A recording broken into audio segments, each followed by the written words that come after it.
Yo, salut les potes, c'est Proptico, j'espère que vous allez bien. On se retrouve aujourd'hui pour un nouvel épisode de Boruto, épisode 28 les potes. Alors du coup dans cet épisode on voit dès le début, du coup il y a vraiment eu plein de choses du coup dans cet épisode. J'ai même pas le temps de m'exprimer, mais oui, il y a eu vraiment plein de choses de vraiment intéressantes dans cet épisode. Et dès le début on voit Kagura qui retrace un petit peu tout ce que l'on sait de lui. Le fait que c'est le petit-fils du 4ème Mizukage, que sous le règne du 4ème Mizukage, le village vivait un petit peu sous la terreur dans sa manière dont il dirigeait le village. Et qu'à l'heure d'aujourd'hui il a été, à la fin du dernier épisode on l'a vu, voir Shojuro en lui disant qu'il voulait reprendre Hiramekarei, donc prendre l'arme que Shojuro veut lui céder, entre guillemets une arme légendaire des 7 épéistes de la brume. Et du coup justement bah voilà, Kagura il est prêt à passer cette étape, et également bah il passe cette étape grâce un petit peu à sa rencontre avec Boruto, le message que Boruto lui a transmis, le fait que malgré ta lignée, c'est pas parce que tu es le fils d'un tel ou la fille d'un tel que tu ne peux pas faire autre que la voie qui a été suivie par tes prédécesseurs. Exemple, Boruto nous veut toujours nous démontrer que malgré que son père était Hokage, que son grand-père était Hokage, que lui ne veut pas devenir Hokage. Et donc du coup c'est un exemple, et depuis le début il l'avait déjà démontré à Denki que c'est pas parce que son père veut que Denki fasse ça que lui, Denki, doit faire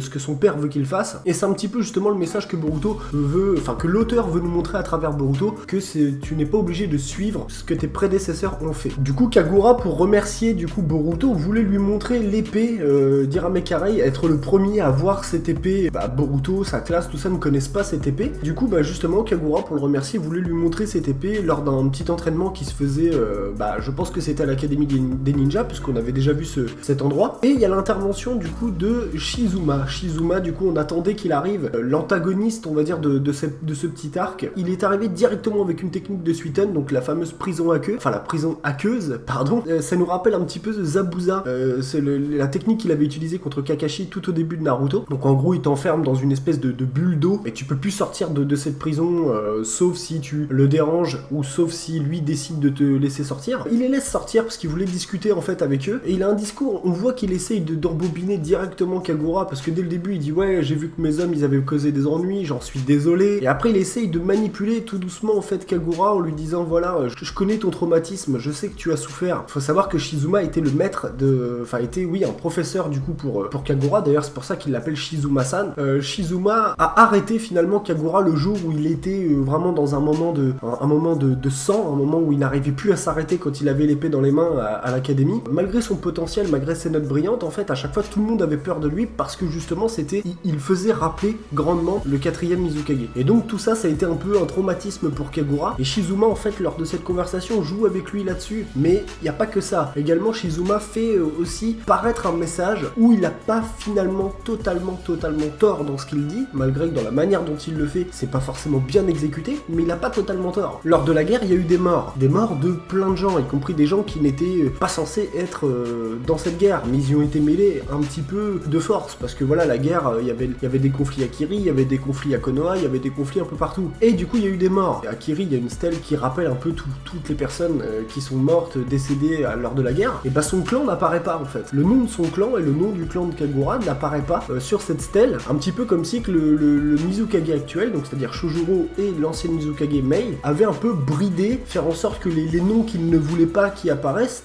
justement n'apparaissent pas sur cette stèle. Le fait de lui rendre sa dignité, pourquoi son clan ne serait pas inscrit là-dessus, pourquoi ce règne actuel élimine finalement un petit peu des clans comme ça qui ne veulent pas entendre parler. Je l'ai déjà dit lors des épisodes précédents, donc je vais un petit peu me répéter, mais Shizuma est totalement en contradiction avec le système actuel. Il ne veut pas de ce système, et donc il veut faire une révolution. Et donc pour ça, moi je me suis dit au début, ouais, il va recruter blindé de gens, il va faire une espèce d'armée et tout, pour essayer de révolutionner un petit peu le pays. Et en fait, même pas, le gars il va se servir de 6 bonhommes quoi, c'est un truc de malade. Donc je vais en parler un petit peu après justement dans la vidéo. Mais Shizuma il est redoutable parce qu'il est très intelligent, et en plus de ça, il s'appelle du coup Shizuma Oshigaki. On ne sait pas si c'est le fils, le petit-fils, le cousin, on n'en sait rien en fait, du coup de Kisame Oshigaki, lequel un personnage que j'avais parlé déjà lors du dernier épisode, donc qui était membre de l'Akatsuki. Et justement le fait que Shizuma soit de sa lignée, soit son fils ou son frère ou je sais pas qui c'est pour lui, il veut redorer un peu le blason finalement de son clan, et il n'est pas du tout du coup en accord avec le système actuel. Du coup il y a un duel qui se fait du coup finalement, parce que Kagura était un peu sous le choc de toutes les révélations que Shizuma lui a fait, parce qu'il lui a quand même dit que Shojuro envoyait des hommes pour éliminer tous les clans, enfin toutes les personnes ou tous les clans qu'il ne voulait pas voir apparaître dans son village. Donc c'est quand même un peu fourbe de la part de Shojuro, mais il doit avoir des raisons pour ça, et ça je pense qu'on l'apprend apprendra après directement de la bouche de Shojuro. Shizuma apprend tout ça à Kagura qui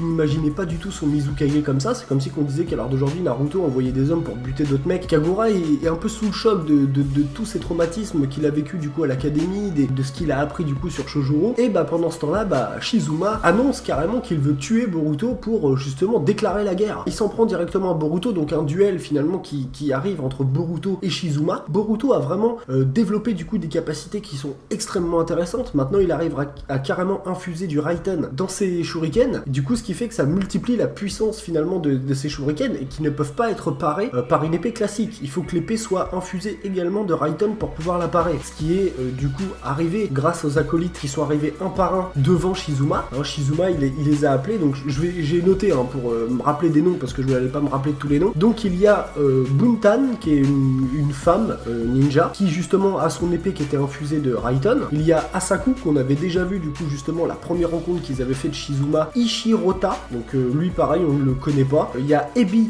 Ichigo, donc Ichigo ça m'a fait rappeler Ichigo Kurosaki de Bleach du coup quand j'ai vu ce blaze. Et il y a Kyoho qui est un espèce de grand balèze qui a attrapé les 3 clones de Boruto et qui les a supprimés direct. Donc du coup il veut reformer finalement les 7 épéistes de la brume, reformer finalement la brume pour qu'ils puissent prendre chacun une arme légendaire. Donc on verra ça encore un petit peu après dans l'épisode, enfin dans la review. Mais Boruto a quand même utilisé une capacité qui était importante lors de ce duel, c'est qu'il a réussi à utiliser une poussée de futon pour accélérer, et j'ai trouvé ça vraiment stylé. Et pendant son accélération, il a réussi à utiliser le Raiten sur ses kunai pour finalement augmenter sa vitesse et augmenter sa puissance en même temps. Et ça c'est vraiment stylé. L'utilisation du chakra est complètement différente. Boruto arrive à utiliser le chakra d'une manière où même Naruto on l'a jamais vraiment vu utiliser le chakra comme ça. Donc je trouve ça vraiment intéressant. Même Sasuke n'utilise pas le chakra comme ça. Boruto a une manière unique à l'heure actuelle d'utiliser le chakra. C'est pas simplement il utilise une technique et la technique se projette sur l'ennemi ou se projette quelque part. C'est carrément il utilise le chakra pour augmenter sa vitesse, augmenter sa puissance. Il a accéléré comme ça, même les autres n'ont pas pu le voir arriver. Et il y a que Shizuma qui l'a du coup interrompu avec une espèce de barrière d'eau qui lui a carrément mis un coup dans le ventre. Et du coup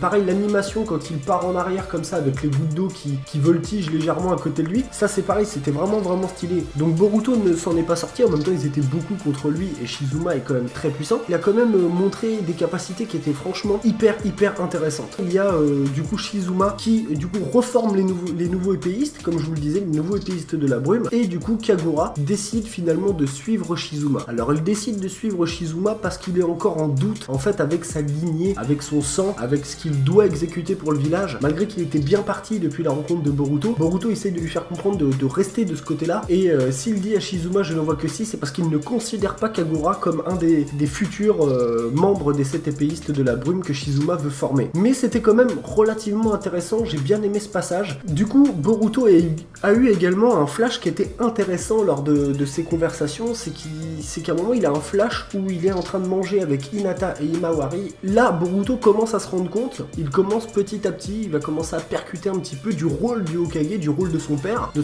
tout ce que son père a réussi à faire jusqu'à présent. Pendant 10 ans, il a maintenu une paix qui était quand même relativement stable, où il se passait vraiment pas grand chose, et à l'heure d'aujourd'hui, il commence à y avoir des conflits qui commencent à grimper petit à petit dans chacun des pays, et là, à l'heure d'aujourd'hui, il est tombé dans un des conflits, et il se rend compte que finalement, le travail de Naruto est quand même extrêmement important pour l'ensemble des villages, et surtout pour le village où vit, à l'heure actuelle, sa mère et sa petite sœur. Donc du coup, Shizuma, la révolution de Shizuma est en marche. Shizuma va avec directement les 7 épéistes, donc les 6 autres épéistes et lui, directement dans l'espèce de temple où justement Kagura avait récupéré Hirame-Karei, parce que vu que Kagura a la clé, il peut ouvrir de nouveau le coffre où il y a toutes les autres armes, et en fait chacun de ses membres va récupérer une arme. Et ça va être chaud, parce qu'il faut savoir que les 7 épéistes de la brume, comme ils ont été présentés dans la 4ème Grande Guerre, ils étaient capables de réduire un pays à néant à eux 7. Vraiment les armes qu'ils ont, c'est des armes ultra cheatées, c'est des armes de ouf. De toute façon vous allez les découvrir, pour ceux qui ne connaissent pas, vous allez les découvrir dans les épisodes, c'est des armes de malade, bien maîtrisées. Après ils ont de la chance, c'est qu'ils n'ont pas eu le temps de maîtriser ces armes là, contrairement aux anciens épéistes de la brume qui eux maîtrisaient leurs armes à fond. Donc là, mais mine de rien, ils vont avoir quand même une puissance redoutable, et d'ailleurs on peut voir que dans le prochain épisode, il y a également Shojuro qui va devoir un petit peu intervenir, parce que là il n'y a plus trop le choix, et justement Boruto, comme je l'ai dit lors du dernier épisode, est sans arrêt en train de vouloir régler les problèmes lui-même, sauf que là il va affronter un problème qui va être un peu trop difficile pour lui, je pense. Déjà justement dans cet épisode, juste après ce passage là, Boruto était tombé dans l'eau, et c'est Sarada du coup qui est venu le récupérer et qui l'a soigné, et du coup il y avait justement Hachiya qui a donné un petit peu quelques réponses, qui était un petit peu qui n'avait pas trop le choix, il était obligé d'exécuter les ordres de Shizuma et qui du coup est devenu du coup un petit peu du bon côté et qui a commencé à donner un petit peu quelques infos à Boruto qui n'était pas au courant du flashback de Kagura, de ce qui s'était passé à l'académie et le fait que Shizuma a aidé quelque part Kagura et qu'il se sert de ça pour utiliser Kagura. Et justement Boruto veut mettre un plan en place pour aller directement récupérer Kagura aux mains de Shizuma. On a pu voir également un tout petit passage qui était intéressant également, c'est qu'on a vu que Suigetsu au début de l'épisode a vu Kagura rentrer dans le temple et il a vu également les nouveaux épéistes. Et d'ailleurs même lui il a dit ouais Shizuma, je sais plus exactement ce qu'il a dit sur lui, mais il a dit ouais c'est genre un criminel notoire, un truc comme ça. Et c'est intéressant parce que tout au début quand il voit Kagura récupérer l'arme, il sourit, et tout à la fin quand il voit les épéistes rentrer dans le temple, il dit ça, il a pas trop le temps de finir parce qu'il y a Mitsuki qui arrive. Mitsuki a beaucoup d'informations, je l'ai dit également lors des derniers épisodes. Mitsuki connaît beaucoup de choses sur les villages, il connaissait l'emplacement du temple alors qu'il n'y avait jamais été, et il a même su que Suigetsu était parti parce qu'il a dit ah il est parti et tout, il a vraiment des sens et tout. Lui Mitsuki il est j'ai un peu du mal à le cerner encore pour l'instant, mais en tout cas il connaît beaucoup de choses et il m'intrigue le petit Mitsuki. Du coup voilà, l'épisode se termine comme ça avec Shizuma et les autres épéistes et Kagura qui ont récupéré les armes, qui veulent mettre en marche du coup la révolution. Il y a du coup d'un autre côté Kagura qui est un peu dans le doute et qui suit un peu Shizuma, mais je pense qu'il forcément il va rebasculer du bon côté lors d'un conflit. Il y a Shojuro qui doit intervenir à mon avis parce que là ça va commencer à être très compliqué, et donc du coup voilà, ça s'annonce une bataille plutôt intéressante dans le futur épisode. N'hésitez pas vous à me dire ce que vous avez pensé de cet épisode, qu'est-ce que vous attendez du coup du prochain épisode. D'après vous, qui est Shizuma par rapport à Kisame? Est-ce que c'est son frère, son petit-fils, son fils, genre sais rien, à mon avis c'est pas son petit-fils mais certainement son fils ou son frère. N'hésitez pas à me dire ce que vous pensez de tout ça. Comme d'habitude, n'hésitez pas à liker, à partager et à vous abonner si le cœur vous en dit, et j'ai plus qu'à vous souhaiter une excellente fin de journée. À très bientôt, ciao ciao.